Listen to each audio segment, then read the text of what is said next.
Mari kita satu hati dalam doa. Bapa yang baik, terima kasih buat kasih setia, buat kebaikan Tuhan dalam kehidupan kami. Kami ucap syukur Kau memberkati, mengurapi kami sepanjang minggu ini.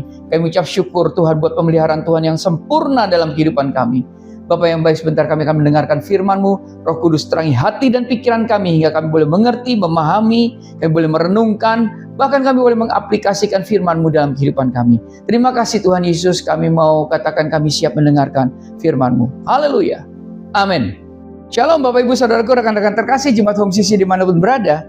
Hari ini kita sudah sampai di penghujung perjalanan kita di dalam tema musim kehidupan. Belajar mengenal Tuhan di setiap fase.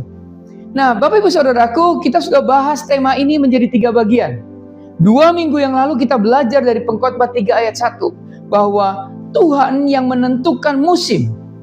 Ya, jadi yang menentukan musim itu Tuhan. Bukan kita, bukan keadaan, bukan iblis, bukan nasib. Amin. Tapi Tuhan. Nah, kita belajar untuk melepaskan ilusi kontrol dan menerima bahwa ada schedule ilahi, ada jadwal ilahi ya di balik hidup kita. Kemudian minggu lalu kita belajar seri kedua, yaitu keindahan di balik waktu Tuhan dari Pengkhotbah 3 ayat 11. Ya. Bahwa kita belajar bahwa Tuhan membuat segala sesuatu indah pada waktunya. Amin. Kita belajar bahwa meskipun prosesnya sakit, hasil akhirnya pasti indah. Katakan amin. Nah, kita belajar bahwa ada kekekalan di dalam hati kita yang membuat kita tidak pernah puas dengan dunia. Dan bahwa kita tidak perlu mengerti semuanya sekarang. Dan minggu ini, hari ini, kita akan mengakhiri seri ini dengan seri yang ketiga, yaitu iman yang bertahan di setiap musim. Nah, kita akan ambil dalam dua teks ya, dalam Roma 5 ayat 3 sampai dengan 5 dan Daniel 2 ayat 21. Di sini kita akan belajar bagaimana kita tidak hancur ketika badai datang. Amin Bapak Ibu Saudaraku. Ya. Bapak Ibu Saudaraku, rekan-rekan terkasih Jemaat Home CC dimanapun berada. Sebelum kita masuk di sesi 3 ini, mungkin ada satu pertanyaan yang masih mengganggu pikiran kita, ya. Kita berkata begini. Baiklah, saya terima bahwa Tuhan menentukan musim. Okelah, baiklah, saya percaya bahwa Tuhan membuat segala sesuatu indah pada waktunya. Tapi bagaimana cara saya bertahan di tengah musim yang paling berat? Itu kan pertanyaannya. Atau bagaimana cara saya tidak hancur ketika badai sedang menggoncang hidup saya? Bagaimana cara saya tetap beriman ketika Tuhan sepertinya diam? Pertanyaan ini adalah pertanyaan yang bagus Bapak Saudaraku. Pertanyaan ini adalah pertanyaan dari seorang fighter, dari seorang pejuang, bukan dari seorang pengecut. Kenapa? Karena seorang pengecut biasanya lari dari badai kehidupan. Kalau pejuang bertanya, bagaimana cara saya bertahan di badai ini? Dan firman Tuhan hari ini akan menjawab pertanyaan itu dengan sangat jelas, sangat praktis dan sangat kuat. Amin. Nah Bapak Ibu Saudaraku, kita akan belajar dari Rasul Paulus dalam Roma 5 ayat 3 sampai dengan 5. Roma 5 ayat 3 sampai dengan 5. Tentang apa? Tentang logika surgawi di balik penderitaan. Kita akan melihat bahwa penderitaan bukanlah akhir dari segalanya, tetapi awal dari sebuah proses produksi ilahi yang menghasilkan sesuatu yang luar biasa. Ayo kita sama-sama katakan amin. Dan kita akan belajar dari Nabi Daniel di dalam Daniel 2 ayat 21 tentang kedaulatan mutlak Tuhan. Bahwa Tuhan yang sama yang mengangkat raja ya dan merendahkan raja, Tuhan yang sama itu juga yang mengatur musim kehidupan kita. Dan karena itu kita hari ini bisa tetap tenang bahkan ketika dunia di sekitar kita hancur. 2 hal yang akan kita pelajari dari 2 teks ini. Mari kita buka firman Tuhan. Yang pertama dalam Roma 5 ayat 3 sampai dengan 5. Roma 5 ayat 3 sampai dengan 5. Roma 5 ayat 3. Dan bukan hanya itu saja, kita malah bermegah juga dalam kesengsaraan kita. Karena kita tahu bahwa kesengsaraan itu menimbulkan ketekunan. Ayat 4. Dan ketekunan menimbulkan tahan uji, dan tahan uji menimbulkan pengharapan. Ayat 5. Dan pengharapan tidak mengecewakan karena kasih Allah telah dicurahkan dalam hati kita oleh Roh Kudus yang telah dikaruniakan kepada kita. Ya, teks yang kedua dalam Daniel 2 ayat 21. Daniel 2 ayat 21. Dia mengubah saat dan waktu. Dia memecat raja dan mengangkat raja. Dia memberi hikmat kepada orang bijaksana dan pengetahuan kepada orang yang berpengertian. Bapak Ibu Saudaraku, dari dua teks ini, mari kita bahas 3 poin yang cukup penting untuk kita pahami berkaitan dengan tema kita di seri yang ketiga ini, iman yang bertahan di setiap musim. Ya, yang pertama yang kita pelajari adalah logika surgawi di balik penderitaan. Yuk kita baca, kita pahami. Dalam Roma 5 ayat 3 sampai dengan 5 ini, ya, Paulus menulis surat Roma sekitar tahun 57 Masehi, Bapak Ibu Saudaraku. Pada saat itu, menjadi seorang Kristen berarti Anda beresiko kehilangan segalanya. Kenapa? Karena Kaisar Nero belum sepenuhnya gila. Kegilaannya yang ekstrim akan terjadi beberapa tahun kemudian, di mana ia akan membakar Roma dan menyalahkan orang Kristen. Tapi tekanan terhadap orang Kristen pada saat Paulus menuliskan ini sudah mulai terasa. Ya, di Imperium Romawi, Kaisar dianggap sebagai dewa, Bapak Ibu Saudaraku. Setiap warga negara diharuskan untuk menyembah Kaisar dengan berkata Kaisar adalah Tuhan.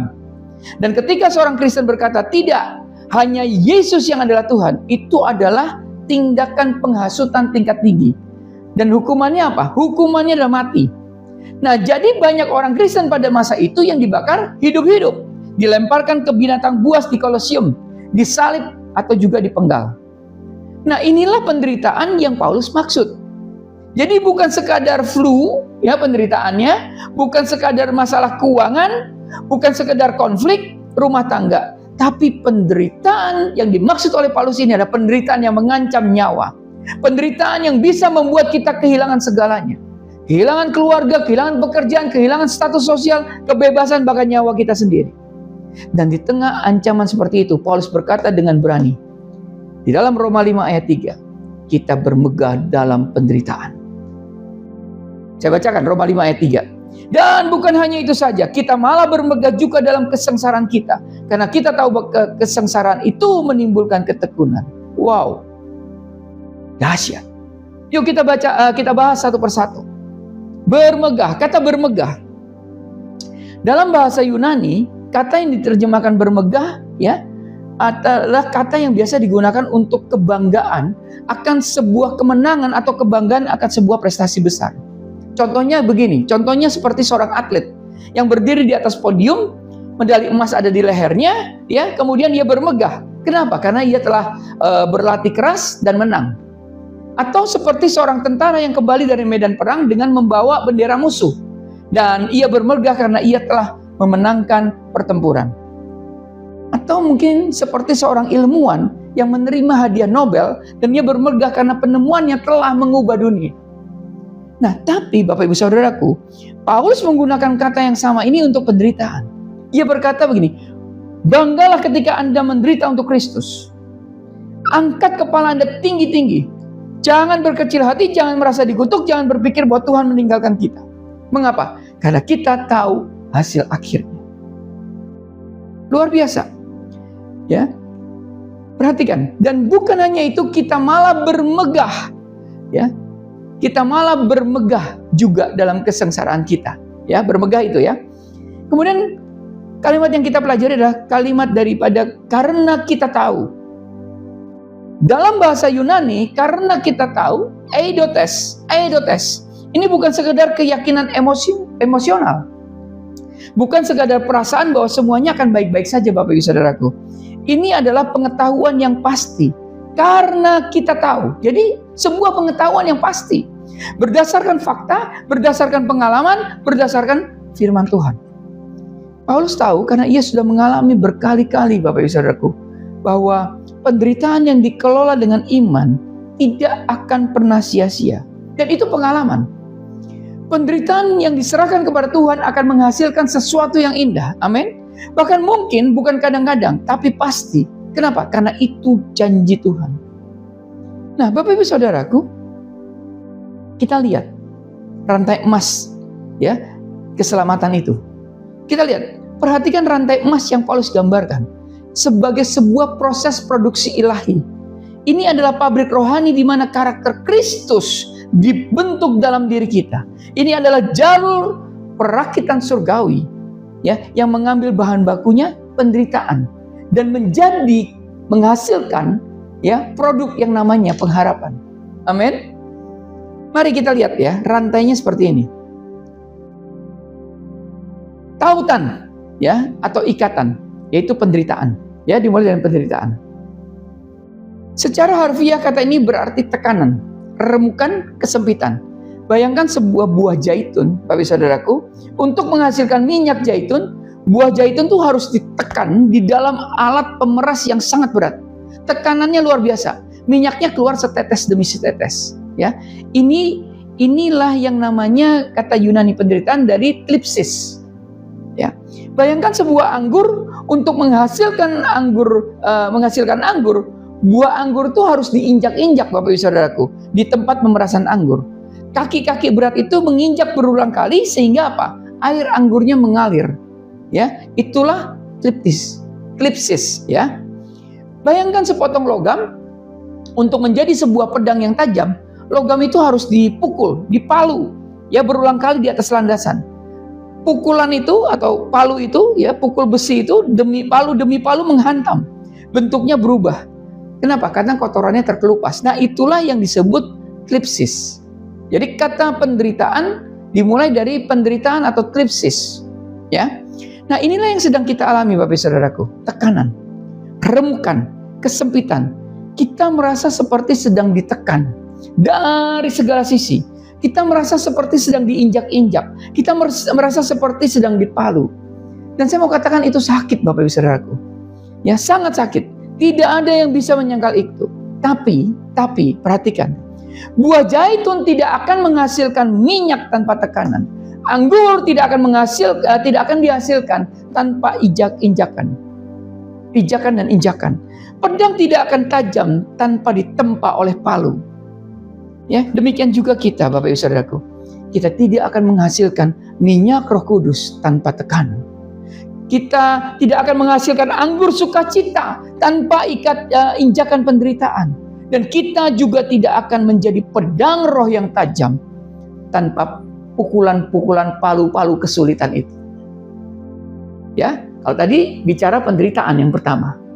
Kemudian ikatan yang kedua adalah, ya, bicara ketekunan. Ya, penderitaan, ya, sebagai rantai, ya. Penderitaan, sekarang bicara ketekunan, atau yang dalam bahasa Yunaninya adalah hupomone. Dari tekanan, ya, atau dari tadi klipsis tadi, lahirlah yang namanya hupomone. Ya, dari bahasa Yunaninya adalah hupomone.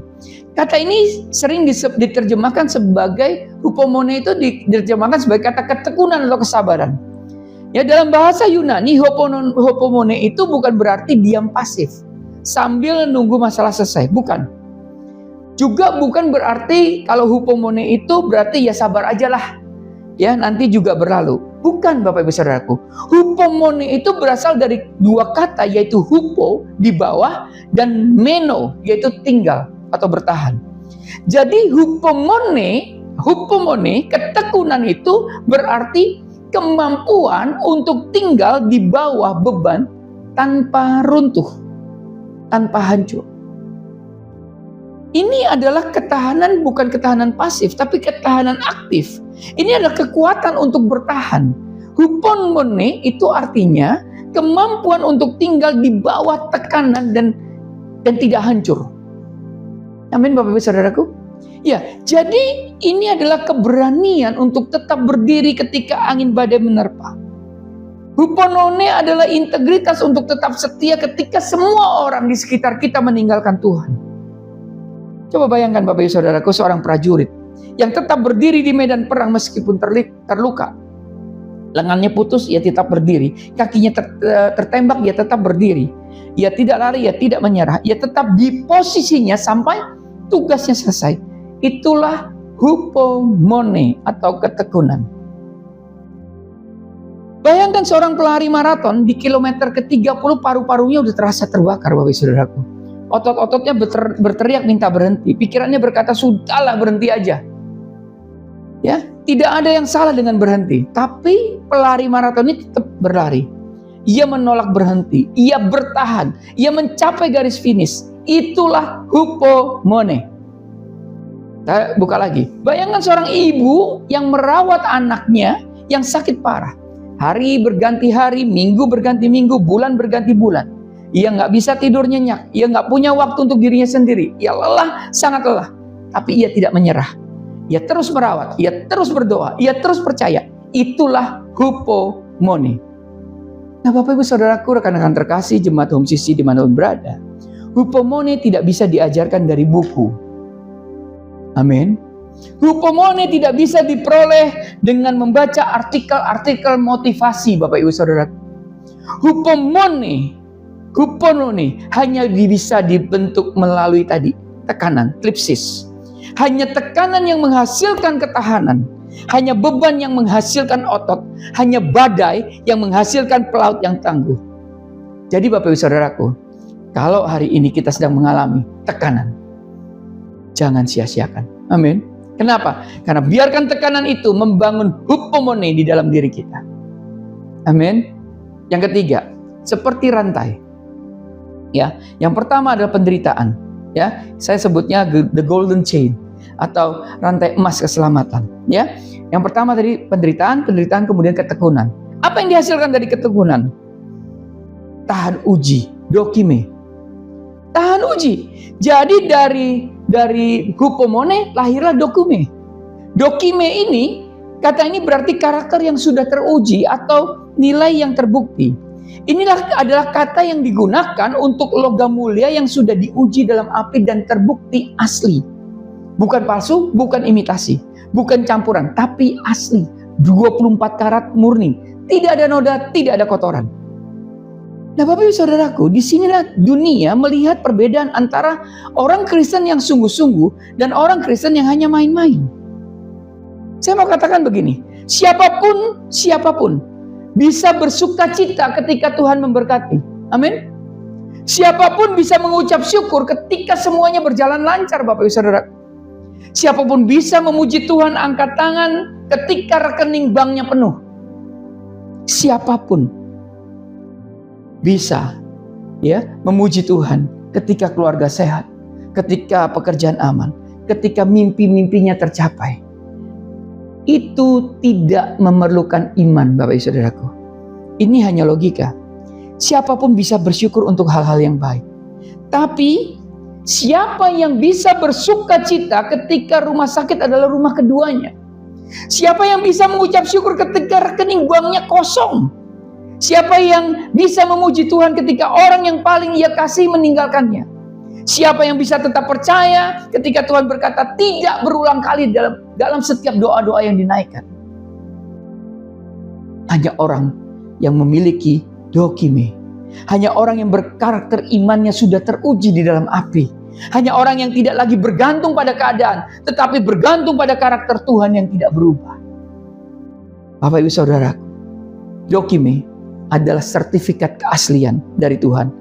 Ketika kita melalui penderitaan dengan hupomone, Tuhan menguji iman kita. Dan ketika kita lulus ujian, Tuhan memberikan kita stempel. Asli, tidak palsu. Dan stempel itu nggak bisa dipalsukan, Bapak Ibu Saudaraku. Dunia bisa lihat, iblis bisa melihat, malaikat bisa melihat. Dan yang terpenting kita sendiri tahu bahwa iman kita nyata. Bukan mainan. Ya, bahkan bukan karena kita sedang beruntung, tapi karena kita sudah melewati api dan tidak terbakar. Amin. Tautan yang keempat, yaitu pengharapan. Jadi dari penderitaan, Bapak Ibu Saudaraku, ya, dari penderitaan, dari klipsis, ya, kepada ketekunan, hupomone, ya, kemudian dari hupomone kepada tahan uji, yaitu dokime, ya. Yang keempat adalah pengharapan atau elpis. Dari dokime lahirlah elpis. Dalam bahasa Yunani, elpis bukan berarti mudah-mudahan, seperti kita sering menggunakannya. Ketika kita berkata mudah-mudahan besok hujan, itu adalah harapan yang nggak pasti. Kenapa? Karena bisa jadi, bisa enggak. Nah, ketika kita berkata mudah-mudahan saya lulus ujian, itu adalah harapan yang bergantung pada ujian itu, pada hasil ujian. Ketika kita berkata mudah-mudahan saya sembuh, itu adalah harapan yang bergantung pada kondisi medis. Tapi saya mau katakan begini, Bapak Ibu Saudara, elpis ya, pengharapan di dalam perjanjian baru adalah keyakinan yang pasti akan masa depan. Katakan amin. Ini adalah kepastian bahwa apa yang Tuhan janjikan akan Tuhan genapi. Ini adalah jaminan bahwa masa depan ada di tangan Tuhan dan Tuhan sedang mengerjakan sesuatu yang baik. Nah, Ibrani 6 ayat 19 mengatakan begini, bahwa pengharapan itu adalah jangkar jiwa yang kuat dan teguh. Yuk kita bayangkan, Bapak Saudaraku, ya kita bayangkan. Ada sebuah kapal di tengah badai. Ada ombak besar menghantam, gitu ya. Terus angin kencang menerpa. Kapal itu terombang-ambing. Tapi di dasar laut, jangkarnya udah nancep, kuat di tanah yang kokoh. Kapal itu, Bapak Ibu Saudaraku, mungkin saja goyang. Tetapi ia tidak akan hanyut. Ia aman. Kenapa? Karena jangkar menahannya. Jadi pengharapan itu adalah jangkar jiwa yang kuat dan teguh, seperti jangkar yang ditaruh ya, di mana kapal itu bergoyang tapi dia tetap aman. Itulah pengharapan dalam Tuhan, Bapak Ibu Saudaraku. Dunia di sekitar kita mungkin bergoncang ya. Kita dengar ekonomi mungkin krisis, kesehatan mungkin memburuk, keluarga mungkin berantakan. Tapi kalau kita memiliki elpis, memiliki pengharapan yang pasti dalam Tuhan, jiwa kita akan tetap aman. Amin. Nah, kita mungkin goyang, kita mungkin nangis, kita mungkin aduh Tuhan capek. Tapi kita tidak akan hanyut. Amin. Kita tidak akan tenggelam. Kita tidak akan hancur. Kenapa? Karena jangkar kita, pengharapan kita tertancap di surga. Amin. Dan yang luar biasa, Bapak Ibu Saudaraku, pengharapan yang lahir dari Dokime tidak mudah goyah. Saya mau katakan begini ya, dengan tidak mengurangi rasa hormat buat teman-teman pembicara, motivator dan sebagainya. Pengharapan yang lahir dari membaca buku motivasi akan luntur ketika masalah datang. Pengharapan yang lahir dari mendengar khotbah yang bagus akan pudar ketika penderitaannya berkepanjangan. Pengharapan yang lahir dari emosi yang tinggi akan runtuh ketika badai itu datang. Tapi pengharapan yang lahir dari penderitaan yang dikelola dengan iman. Ada pengharapan yang sudah melewati api dan pengharapan yang sudah teruji. Pengharapan itu akan kokoh. Tidak mudah goyah. Kenapa? Karena ia sudah membuktikan bahwa Tuhan adalah Tuhan yang setia di masa lalu. Sehingga kita percaya Tuhan akan setia di masa depan. Amin. Tapi saudaraku, rekan-rekan terkasih jemaat Home CC dimanapun berada, perhatikan rantai emas yang kita miliki 4 ikatan tadi ya. Tripsis, Hupomone, Dokime, dan elpis. Rantai ini bisa putus kalau kita tidak mengelola penderitaan dengan benar. Kalau tekanan datang, kita milih untuk menggerutu. Kita putus rantainya. Kenapa? Karena tripsis tidak menghasilkan hupomone. Ya, tetapi menghasilkan kepahitan. Jadi ketika kita mulai bertahan, kita memilih untuk menyerah di tengah jalan, ya. Kita putus itu rantai. Hupomone tidak mencapai Dokime. Dan kita kehilangan kesempatan untuk diuji. Nah, jadi jika kita diuji, kita memilih untuk berpura-pura atau ngambil jalan pintas. Itu kita juga putus rantai. Kita mutus rantai. Dokime tidak tercapai dan kita tidak pernah mengalami yang namanya elpis atau pengharapan yang sejati. Nah, Bapak Ibu Saudaraku, dari Roma 5 ayat 3 sampai dengan 5 ini, ya. Kita bisa ambil apa? Jangan putus rantai emas ini, Saudara. Biarkan penderitaan menyelesaikan pekerjaan. Jangan lari, jangan kabur dari proses, jangan lari dari api, jangan tolak tekanan. Bertahanlah, bertahanlah, bertahanlah. Kenapa? Karena di ujung sana ada pengharapan yang mulia. Bapak Ibu Saudaraku, rekan-rekan terkasih jemaat Home CC dimanapun berada. Hari ini saya mengkhotbahkan, hari ini juga saya mengalami ini. Dan rantai ini, tripsis, hupomone, dokime, dan elpis menjadi bagian dalam hidup saya. Untuk saya hidupi. Supaya apa? Saya bertahan. Karena saya tahu di ujung sana ada pengharapan yang mulia. Katakan amin. Bagian yang kedua. Dari Daniel 2 ayat 21. Kedaulatan mutlak itu sang pemilik waktu. Kalau kita tadi belajar dari yang pertama, yaitu bahwa eh, logika surgawi di balik penderitaan dari Roma 5 ayat 3 sampai dengan 5. Ya, di dalam Daniel 2 ya, ayat 21 ini kita belajar kedaulatan mutlak. Kedaulatan itu mutlak, sang pemilik waktu. Jadi begini, kita akan belajar dari Daniel, ya, seorang nabi yang hidup di pengasingan, yang mengalami sendiri bagaimana rasanya berada di musim yang paling sulit dan bagaimana ia tetap bertahan. Saya bacakan supaya kita ingat lagi ya, saya recall lagi ya. Daniel 2 ayat 21 bilang begini, dia mengubah saat dan waktu, dia memecat raja dan mengangkat raja, dia memberi hikmat kepada orang bijaksana dan pengetahuan kepada orang yang berpengertian. Saudara bayangkan situasinya. Daniel dan teman-temannya, Hananya, Misael, dan juga Asaria, lebih dikenal dengan nama Babel mereka, Sadrak, Mesak, Abednego, ya, dibawa sebagai tawanan dari Yerusalem ke Babel. Bayangkan ya, pada saat mereka dibawa ke Babel, mereka kehilangan segalanya. Tanah air, bait suci, keluarga, kebebasan, dan bahkan identitas. Ganti nama loh. Mereka sekarang menjadi budak di negeri asing. Nama-nama Ibrani mereka yang mengandung nama Tuhan, kayak Daniel, Tuhanku adalah hakim, ya. Hananya, Tuhan itu pengasih. Misael, siapa yang seperti Tuhan? Azaria, Tuhan adalah penolongku. Itu nama-nama Ibrani yang mengandung nama Tuhan. Tapi diganti dengan nama-nama dewa Babel. Bisa bayangkan identitasnya hilang. Ya. Belsasar, semoga Bel melindungi hidupnya. Ya, ini Daniel nih, digantinya jadi Belsasar. Kemudian yang artinya semoga Bel, dewa Babel itu melindungi hidupnya. Sadrah, perintah dewa bulan. Mesah, siapa yang seperti dewa Syah. Abednego, hamba dewa Nego. Bapak ibu saudaraku, rekan-rekan terkasih jemaat Home Sisi dimanapun berada, mereka dipaksa belajar bahasa dan sastra Babel, budaya yang penuh dengan sihir, ramalan, dan juga penyembahan berhala. Secara manusia ini adalah musim pencabutan. Kenapa? Musim kehilangan, musim kematian. Kenapa? Nggak punya mimpi, mimpinya udah mati. Ya, kematian harapan, kematian masa depan. Jika kita melihat dari luar, kita akan berkata Daniel sudah habis. Tuhan itu meninggalkan Daniel dan teman-temannya. Nasibnya siap. Tapi Bapak Ibu Saudaraku, dengar baik-baik. Daniel tidak hancur. Daniel tetap beriman, Daniel tetap berdoa, Daniel tetap setia kepada Tuhan. Dan di tengah musim yang paling gelap itu terjadilah krisis besar. Raja Nebukadnezar, raja yang absolut, raja yang dianggap dewa oleh rakyatnya, raja yang kekuasaannya tidak terbatas, mendapat mimpi yang mengerikan. Ia memanggil semua orang bijak di Babel untuk menafsirkan mimpinya. Tapi ada masalah besar. Nebukadnezar lupa dengan mimpinya. Dia lupa. Ia hanya ingat bahwa ia takut aja. Habis mimpi dia takut.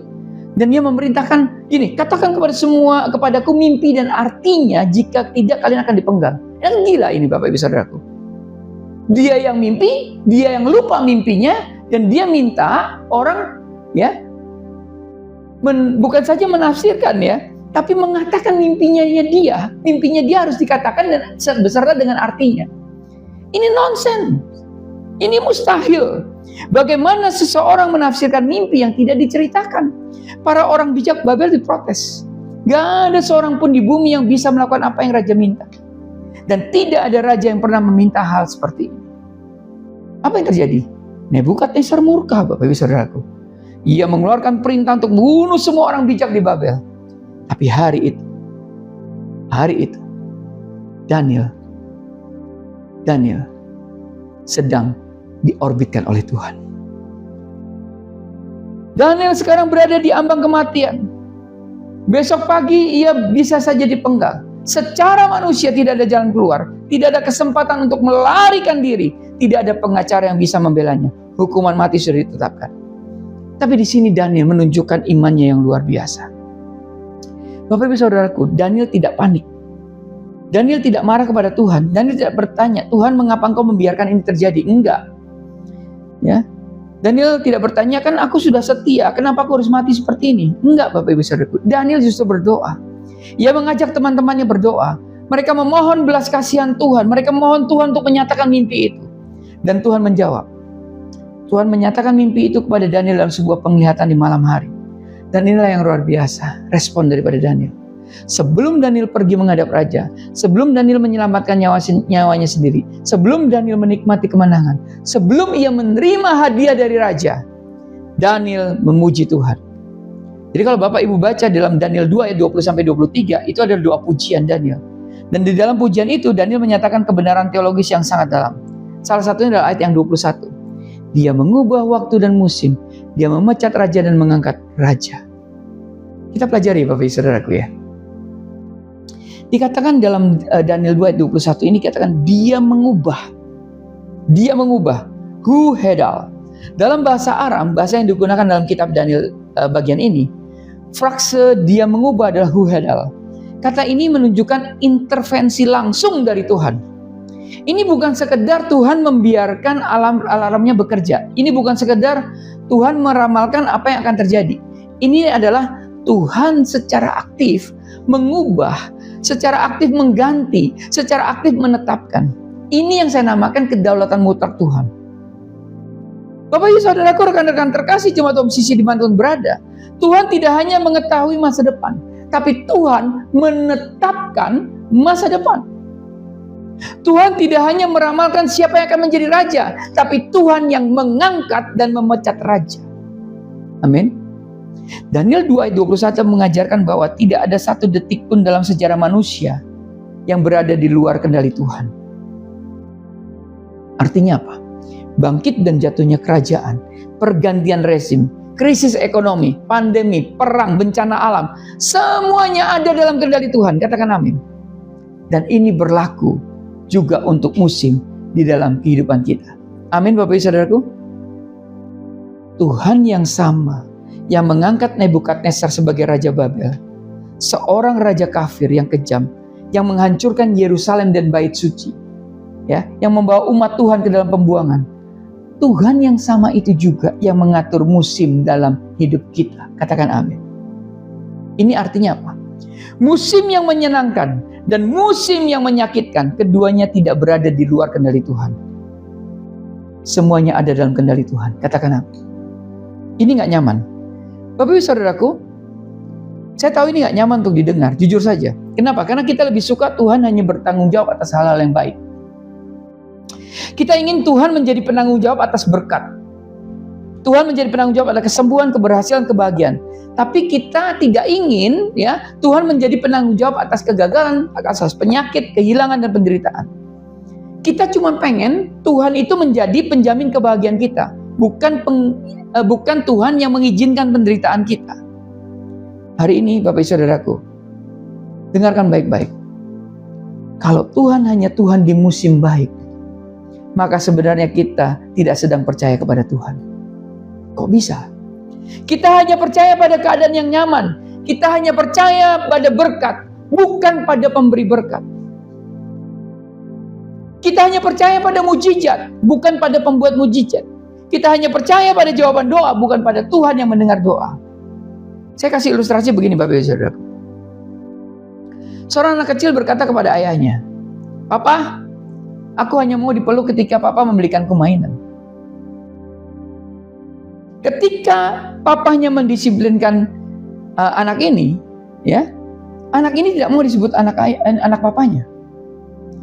Ketika ayahnya atau papanya menyuruh mengerjakan PR, ya, anak ini tidak mau dianggap sebagai anak daripada papanya. Anak ini hanya mau menjadi anak papanya ketika papanya membuat dia senang. Saya katakan ini konyol. Tapi dari ilustrasi ini kita bisa melihat, seringkali kita hanya mau Tuhan itu ketika Tuhan memberikan apa yang kita minta.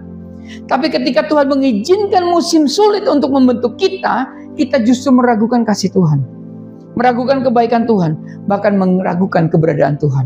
Wow, hati-hati. Bapak Ibu Saudaraku, dengarkan baik-baik. Daniel tidak memiliki teologi yang dangkal seperti itu. Daniel, di tengah ancaman kematian, di tengah musim yang paling gelap, Daniel memuji Tuhan. Kenapa? Karena Tuhan berdaulat atas waktu dan musim. Daniel tidak berkata, Tuhan terima kasih karena Engkau akan menyelamatkan saya dari musim ini. Enggak, tapi Daniel berkata begini, Tuhan terima kasih karena Engkau berdaulat di dalam musim ini. Ini perbedaannya besar Bapak Ibu Saudaraku, ya. Iman yang dangkal berkata, Tuhan tolong bawa saya keluar dari masalah. Tapi iman yang dewasa berkata, Tuhan tolong nyatakan dirimu di dalam masalah saya. Iman yang dangkal berkata, Tuhan ubahkan keadaan saya. Iman yang dewasa berkata, Tuhan ubah saya melalui keadaan ini.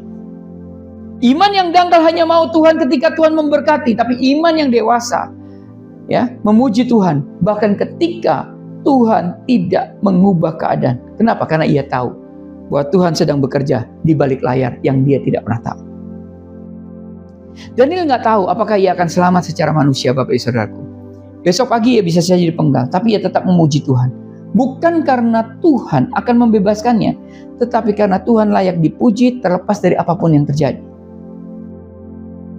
Inilah yang kita sebut level iman yang Tuhan cari dari kita, Bapak Ibu Saudaraku.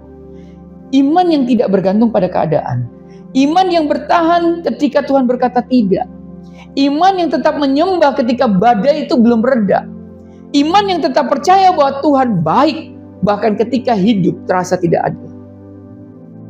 Pertanyaannya hari ini, apakah kita memiliki iman seperti itu?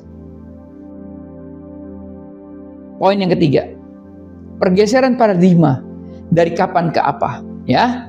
Tadi yang pertama kita sudah bahas, ya. Yang pertama adalah bagaimana kita lihat logika surgawi di balik penderitaan, ya. Yang kedua, kita melihat poinnya adalah di dalam Daniel 2 ayat 21 ini, kedaulatan mutlak sang pemilik waktu. Dan yang ketiga, yang kita pelajari hari ini adalah tentang pergeseran paradigma dari kapan ke apa. Nah, Bapak Ibu Saudaraku, rekan-rekan terkasih jemaat Home Sisi dimanapun berada, saya ingin mengajak kita semua melakukan sebuah pergeseran paradigma. Kenapa? Karena pergeseran paradigma ini akan menentukan segalanya. Jika pergeseran ini nggak terjadi, maka semua yang kita pelajari selama 3 minggu, ya, sampai hari ini akan menjadi informasi yang masuk ke telinga kanan dan keluar telinga kiri. Tapi jika pergeseran itu terjadi, hidup kita tidak akan pernah sama lagi. Pergeseran itu adalah dari bertanya kapan menjadi bertanya apa. Maksudnya begini Bapak Ibu Saudaraku. Selama ini mungkin doa-doa kita didominasi oleh satu kata, kapan. Contohnya begini, Tuhan, kapan musim sulit ini berakhir? Tuhan, kapan Engkau menjawab doaku? Tuhan, kapan saya sembuh? Tuhan, kapan saya mendapatkan pekerjaan? Tuhan, kapan saya menikah? Tuhan, kapan suami atau istri saya berubah? Tuhan, kapan anak saya kembali? Tuhan, kapan saya bahagia lagi? Bapak Ibu Saudaraku, tidak ada yang salah dengan bertanya kapan. Bahkan para pemazmur bertanya sampai kapan ya Tuhan? Mazmur 13 ayat 1. Kenapa? Karena itu ada seruan yang jujur dari hati yang terluka. Tuhan juga gak marah kalau kita bertanya kapan. Tapi Bapak Ibu Saudaraku, jika kita hanya bertanya kapan, maka kita akan terus frustasi. Kenapa? Karena kita tidak bisa mempercepat waktu Tuhan. Kita tidak bisa memaksakan musim Tuhan. Kita tidak bisa membuat Tuhan bergerak sesuai jadwalnya kita. Kita tidak bisa terlalu fokus pada kapan, karena kalau kita fokus pada kapan, kita semakin menderita. Karena kapan adalah pertanyaan yang jarang dijawab Tuhan di dunia ini. Pertanyaan yang lebih tepat adalah pertanyaan yang akan mengubah hidup kita adalah apa? Jadi begini contohnya, Tuhan, apa yang Engkau sedang kerjakan dalam hidup saya di musim ini? Bukan kapan saya sembuh, tapi apa yang Engkau ajarkan tentang kelemahan saya di musim sakit ini. Bukan kapan masalah keuangan ini selesai, tapi apa yang Engkau ubah dalam hati saya tentang ketergantungan pada uang. Bukan kapan orang menyakiti saya mendapat ganjarannya, tapi apa yang Engkau pulihkan dalam diriku melalui pengampunan. Bukan kapan saya keluar dari kesepian ini, tapi apa yang Tuhan nyatakan tentang diri Tuhan sebagai mempelai yang setia. Bukan kapan saya mendapatkan pasangan, tapi apa yang Engkau bentuk dalam diri saya agar saya siap untuk pernikahan. Nah, Bapak Ibu Saudaraku, ketika kita berhenti bertanya kapan dan mulai bertanya apa, maka kita akan mulai melihat tangan Tuhan di setiap musim. Amin. Kita tidak lagi menjadi korban dari keadaan, kita menjadi murid yang sedang diajar oleh guru yang agung itu. Kita tidak berkata, Tuhan kapan ini berakhir? Kita mulai berkata, Tuhan ajar aku sesuatu hari ini. Kita nggak lagi berkata, Tuhan keluarkan aku dari sini. Kita mulai berkata, Tuhan nyatakan dirimu kepada aku di sini. Dan ketika itu terjadi Bapak Ibu Saudaraku, kita akan mengalami damai sejahtera yang melampaui akal budi itu. Amin. Damai yang tidak bergantung pada situasi. Damai yang tetap ada bahkan ketika badai belum reda. Damai yang membuat kita bisa tersenyum bahkan ketika menangis. Bapak Ibu Saudaraku, 3 minggu kita sudah belajar tentang musim kehidupan. Minggu pertama Tuhan yang menentukan musim. Minggu kedua kita belajar tentang keindahan di balik waktu Tuhan. Dan minggu ketiga yang kita belajar hari ini, iman yang bertahan di setiap musim. Sekarang, pertanyaan saya. Apakah kita bersedia untuk tidak lagi melarikan diri dari musim sulit? Tetapi bertanya, Tuhan, apa yang Kau mau ajarkan? Apakah kita bersedia untuk tidak lagi menggerutu ketika doa-doa kita belum dijawab atau tidak dijawab? Tetapi berkata, Tuhan, aku percaya waktu-Mu sempurna. Apakah kita bersedia untuk tidak lagi meragukan kebaikan Tuhan ketika penderitaan datang? Tetapi berkata, Tuhan, Engkau membuat segala sesuatu indah pada waktu. Bapak Ibu Saudaraku, rekan-rekan terkasih Jemaat Home Sisi dimanapun berada, saya tidak tahu musim apa yang sedang saudara alami saat ini. Mungkin kita sedang berada di puncak gunung, bersyukurlah. Tapi jangan sombong. Kenapa? Karena kita harus bersiap untuk lembah. Karena lembah pasti datang. Mungkin kita sedang ada di dalam lembah kekalaman. Jangan putus asa. Angkat kepalamu. Kenapa? Tuhan sedang berjalan bersama kita di lembah itu. Dan di ujung lembah itu pasti ada cahaya. Katakan amin. Mungkin kita sedang di padang gurun yang kering dan tandus. Saya mau katakan jangan menyerah. Air hidup tersedia. Tuhan sedang memurnikan iman kita. Dan ketika kita keluar dari padang gurun, kita akan seperti emas murni. Apapun musim yang kita hadapi, ingatlah firman Tuhan. Bahwa untuk segala sesuatu ada masanya.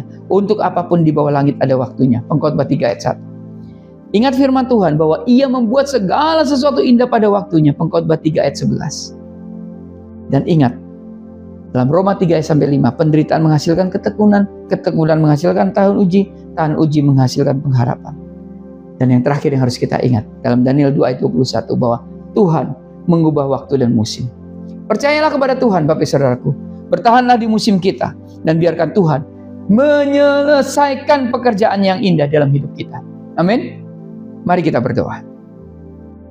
Tuhan Bapa kami di surga, Raja atas segala musim. Kami bersyukur untuk perjalanan 3 minggu ini. Engkau telah membuka mata kami untuk melihat bahwa Engkaulah yang menentukan musim. Engkau telah menghibur kami dengan janji bahwa Engkau membuat segala sesuatu indah pada waktunya. Dan Engkau telah menguatkan kami dengan logika surgawi bahwa penderitaan yang dikelola dengan iman menghasilkan pengharapan. Sekarang Tuhan, kami tidak hanya ingin tahu, kami ingin mengalami. Kami ingin hidup di dalam kebenaran ini. Bukan hanya mendengar, tapi melakukan. Tolong kami ya Tuhan, untuk tidak lagi bertanya kapan dengan frustasi. Tolong kami untuk bertanya apa dengan hati yang terbuka. Tolong kami Tuhan untuk tidak lagi melarikan diri dari musim sulit.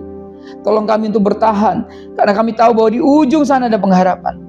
Tolong kami Tuhan untuk mengenal Engkau di setiap musim yang kami jalani. Bukan hanya di musim baik, tetapi juga di musim yang sulit. Karena pada akhirnya hidup bukan tentang musim yang kami alami. Hidup adalah tentang Engkau saja. Amin Tuhan Yesus. Tuhan yang menyertai kami di setiap musim. Kami percaya Tuhan. Kami percaya Engkau. Kami percaya waktu-Mu. Kami percaya rencana dan rancangan-Mu. Dalam nama Yesus, Tuhan dan Juru Selamat kami berdoa dan mengucap syukur. Haleluya. Amin. Karena itu saudara-saudaraku jemaat Kristus yang dikasihi Tuhan, angkatlah kedua tanganmu dan terimalah berkat. Mari aminkan setiap perkataan berkat yang kita percaya bahwa kita menerima. Tuhan memberkati engkau dan melindungi engkau. Tuhan menyertai engkau dengan wajah-Nya dan memberi engkau kasih karunia. Tuhan menghadapkan wajah-Nya kepadamu dan memberi engkau damai sejahtera. Kiranya kasih dan penyertaan Bapa di surga dan damai sejahtera dari Tuhan Yesus Kristus serta penghiburan dari Roh Kudus terus menyertai kita sampai Maranatha, Tuhan Yesus datang kembali. Kita yang percaya dan menerima berkat Tuhan, mari kita sama-sama katakan amin. Selamat hari Minggu, selamat berkumpul bersama dengan keluarga. Terus cintai Tuhan, berhenti menghakimi dan selalu jadi berkat. Tuhan Yesus memberkati.